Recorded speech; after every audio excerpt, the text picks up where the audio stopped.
Good morning and welcome to Business Ethics Week 10. And got another interesting week for us and another interesting and really dynamic topical area. And I'm kind of breaking this week into a couple of different segments. One is looking at our discussion question, and I will jump to that real quick. It is I'll just go ahead and read it for you. Politics is seemingly in crisis, with professional politicians embedded with powerful and moneyed interests on both sides of the aisle. What part do you think business and you as individuals can play in helping get the country pulled back together and working in more constructive manners and directions? And this is I think a very relevant topic, obviously, right now as we're getting ready to go to the polls in the next couple of weeks, and probably one of the most important elections that we've had probably since the last one, I guess. They all seem to be pretty important right now, don't they? But this one has huge implications in terms of which directions this country will go as we move forward in the next decade or two. So I think it's a good thing to kind of look at the overview of politics right now and kind of look at where we are as a country. And I've one of the supplemental videos I have for you today is it's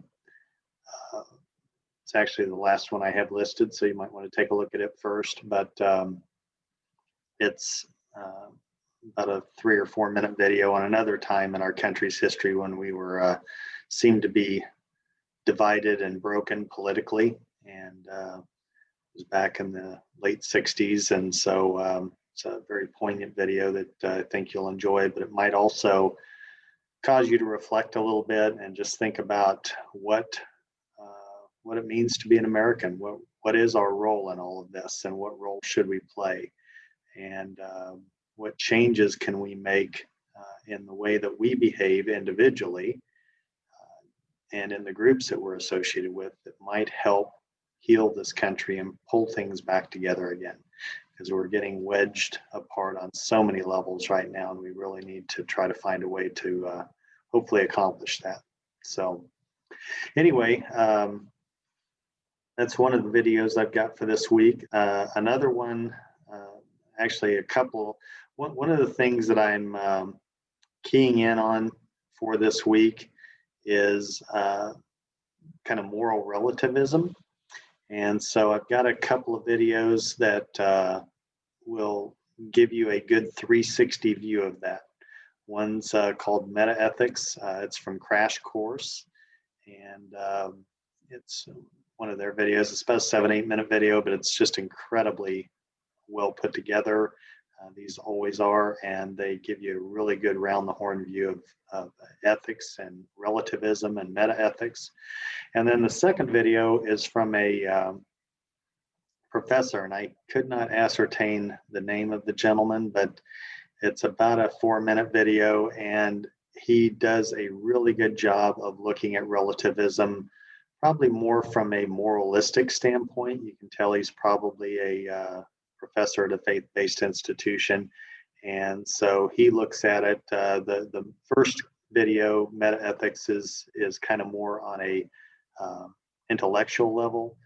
The second video kind of looks at it from more of a moralistic level, more of a faith-based level. So it kind of gives you both looks at it. So anyway, I hope you enjoy the videos for this week. I enjoyed watching them and putting them together for you. 2 of those 3 videos are brand new to me. And so I hope you'll enjoy them. I was really glad I was able to isolate and stumble upon those. Okay, as far as the content for this week, the name of the chapter for this week is Globalization of Ethical Decision Making. And again, when we get to global ethical issues, you just about cannot separate them out from the topic of relativism. And that is basically ascertaining and taking a position on the fact of, are all morals universal, or universal, I'm sorry, are all ethics universal? And there are many that think that, many that believe that's the case, and many of those folks, their faith and their belief that morals and ethics are universal are founded, and the foundation of that is faith-based, based on their religion, based on the Bible, based on the universality of the Bible and God's word.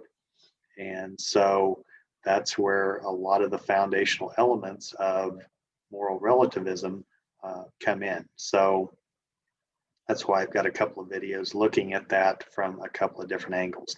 And there's compelling arguments to be made both ways. And that's really some of the tug of war that we have going on culturally right now and politically. Is there are those that think, and I think the Trump camp kind of falls in this arena right now, where we need to just take care of America first, take care of what we've got control over here, and not take such a leadership role in the rest of the world. Kind of let others step forward for a while. We'll do our part, but we're not going to be the world's policeman. Obviously, on the other side of the fence, and this is where we had traditionally been, at least since World War I, and especially since World War II, is America viewed our role in the world as a leader. We viewed our role as almost the policeman of last resort. And so that role is obviously very costly for us, not only from a monetary side of it, but from a global side of it. We tend to catch a lot of arrows and take a lot of hits because of that role that we play. So, and it can hold us back at times. There's parts of the world where bribery is pretty much the way business is done. And we have the Foreign and Corrupt Practices Act that was passed that basically says whatever the laws are of the U.S., any U.S. company has to abide by those laws no matter where they're at. And so if you go to a country and you're trying to do business and bribery is kind of standard, you can't conduct business that way. And this really impacts our multinational companies. It really impacts our aircraft companies. It really impacts a lot of folks. So same thing with child labor laws, same thing with any number of issues. So, so the role of relativism and moral relativism, we're going to be really digging in on that a little bit this week, because I really think it's central to a lot of the themes and arguments. The other really key thing is just the role of global business itself. We're obviously have a huge landscape of global businesses now, multinationals, international companies. And so what is their role? What should be their role? Do they have a responsibility to try to help find a moral center in the business and the economic landscape? Again, most people, I think many people would think that they do have that responsibility. But there are others that think, hey, when in Rome, do as the Romans. So whatever the environment is where you're at, that's how you conduct business. So there's that constant tug of war. And then finally is, what's the role of global institutions, and particularly such as the United Nations, the IMF, or the International Monetary Fund, WHO, or the World Health Organization, and even the World Climate Organizations, the World Climate Accord, the Paris Accord, things like that. What should be their role in ethics, and what should be their role in the moral landscape? Again, this is a huge tug of war, depending on which side of the political spectrum you're on. There are populist movements right now that are not only in the United States, but in Europe. You look at Britain and Brexit, that was very much a populist movement, much like what we're going through with the Trump administration right now. People were just tired of internationalization. They were tired of their borders being overrun and having no control over them. And so that whole Brexit movement really was kind of foundationally started on some of those issues.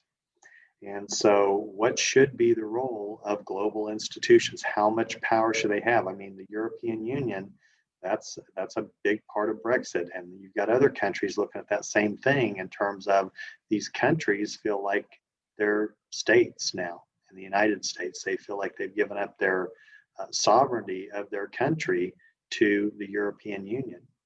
And many of them are not pleased with that. Many of them don't like the directions that's going. So uh, whether the European Union survives in its current form or not, I think the verdict is still out on that side. And I think a lot of it depends on how this whole Brexit thing goes. But I know there's some other countries that are eyeing the exits just like Britain did. So anyway, a lot of interesting topical areas in this week's content. Hope you'll enjoy the chapter, and you've got the PowerPoints that you can look at.